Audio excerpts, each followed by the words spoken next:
Hey guys, so it's Pixie Belle. It's been quite some time since we've talked, and for those of you who know what I've been through, this last week has been, well, the last few weeks actually, have been pretty interesting to say the least.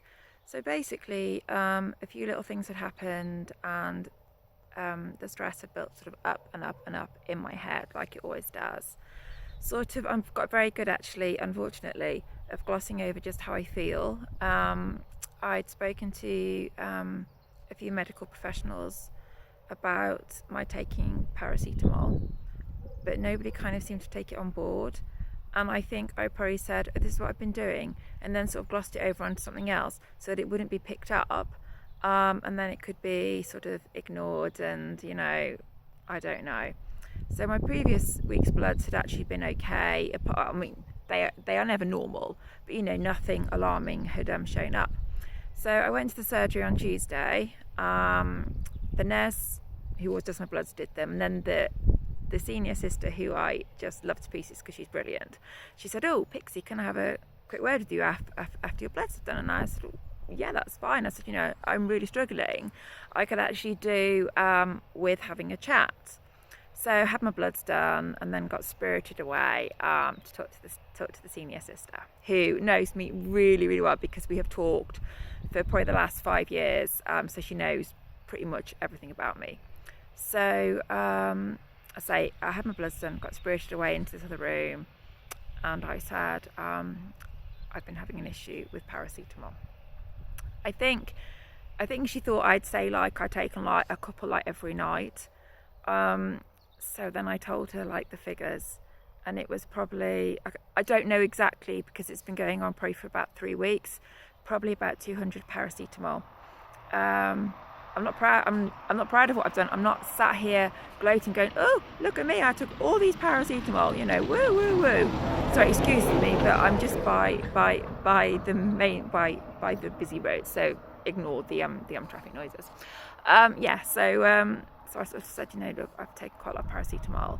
I feel really ashamed. I don't know what to do. I didn't really quite know who to talk to. I think there's somebody just walking behind me as well. Oh, it's like rush hour. So she said, "I'm going to have to speak to the duty doctor." And I said, "Oh, no, don't, please. I'm sure I'll be fine." Even though over the weekend I'd, excuse my language here, but I felt like shit. Basically, I had loads of stomach pains. I was passing blood, felt almost drunk actually. And I mean, I don't drink because, as you all know, I lost my stepdad Mike to alcoholism like 6 and a bit years ago, which devastated me, and to be honest, which I've never actually gotten over. So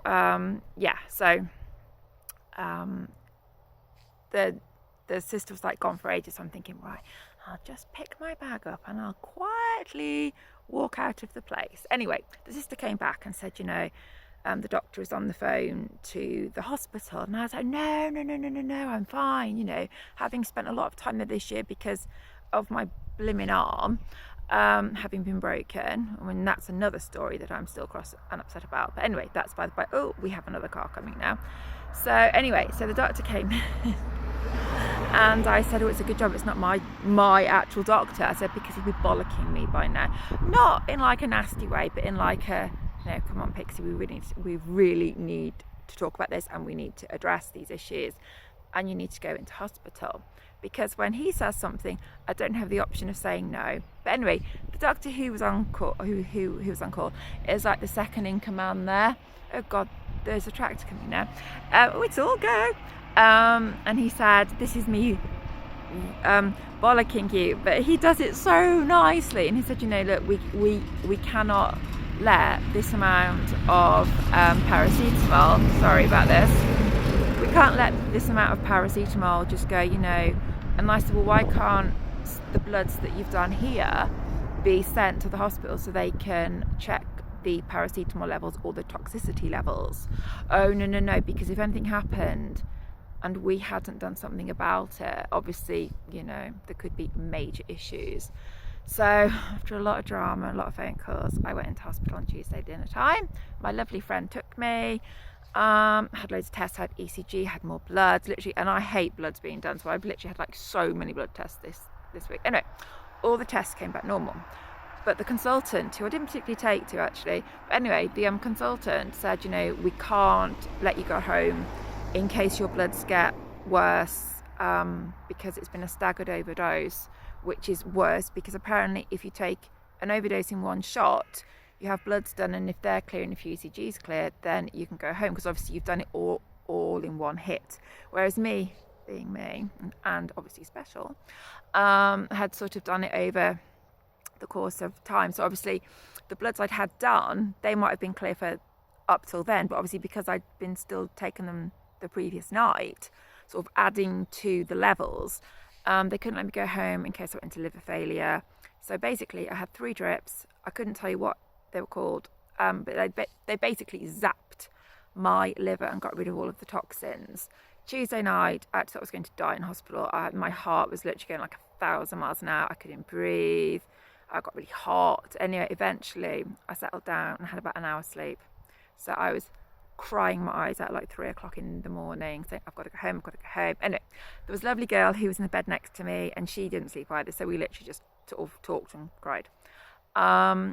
Then the next day, I kept saying, I need to go home, I need to go home. They're like, no, because we still need to do bloods, and we want to get the mental health team to come and assess you. And I said, oh, nobody's said this to me until now. So I got visions of like these 4 doctors coming in and, you know, saying, you know, there's no way that you can go home. You need to go into a psychiatric hospital. And I would literally have run away, even with my cannula still in. I would literally have gone. Anyway, Thursday morning, still in hospital, still going, I want to go home. Anyway, this lovely mental health like liaison nurse came to see me, and she was really, really helpful.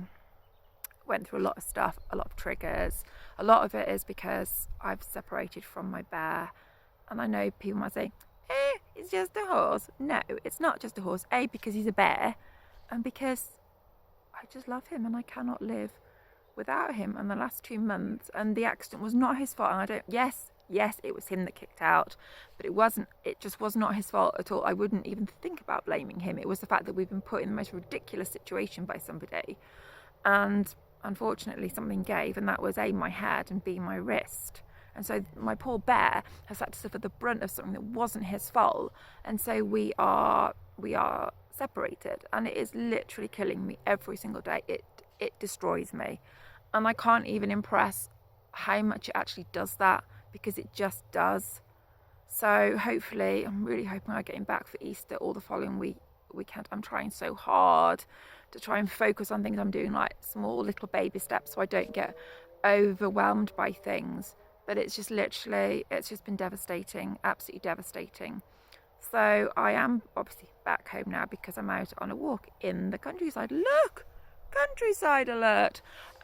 So hopefully I'll do more walks tomorrow, and then I'm going to start going out on little outings where I think I can manage, rather than just literally go into town every day and come home and walk the lanes at home. So I'm going to be, touch wood and all that jazz, I'm going to be setting up a blog which is on WordPress. It's called Pixie Belle Warriors, because that's the name of my charity, and I'm going to be doing a lot more like social media and stuff. It's just that I felt so unbelievably fragile, that I didn't want to do a video because I knew that I'd break down and cry. And the other thing I do want to say, and I do want to impress, is that I don't want any judgment, and I don't want people who are my friends to then start and turn on each other because of comments that have been made on social media. It's not acceptable, and I won't tolerate it. And if I have to block and unfriend people, I bloody well will, because I'm not having this. Nobody has the right to judge me and what I've done. Yeah, I know I shouldn't have done it, but it's happened and I can't change it, and now I have to move forwards. But I'm not going to have so-called friends attack me or attack my other friends on social media, because it is not acceptable. We all go on about the virtues of being kind, but yet the slightest thing we seem to forget that is what we strive for. So I'm going to upload this. It might be tomorrow now. I don't know, but I will be uploading it. And then I will start my blog and everything. And I know I've just slated social media, but I also want to say a big thank you to everyone who has actually supported me this past week. They've been brilliant. They've been amazing. People I'm not going to name, but you know, they've been really, really good. And they all said, why didn't you confide? And I actually didn't know what to say, and it was almost like when I had my breakdown, I didn't know what to say, and then you come crashing down, and that's when you have to start building yourself back up again. But I will build myself back up. And now I think this bench is so blimmin' uncomfortable. I'm going to head off home. So lots of love, and let's take care, and let's please, can we just be kind to each other? Okay, we'll speak tomorrow. Bye.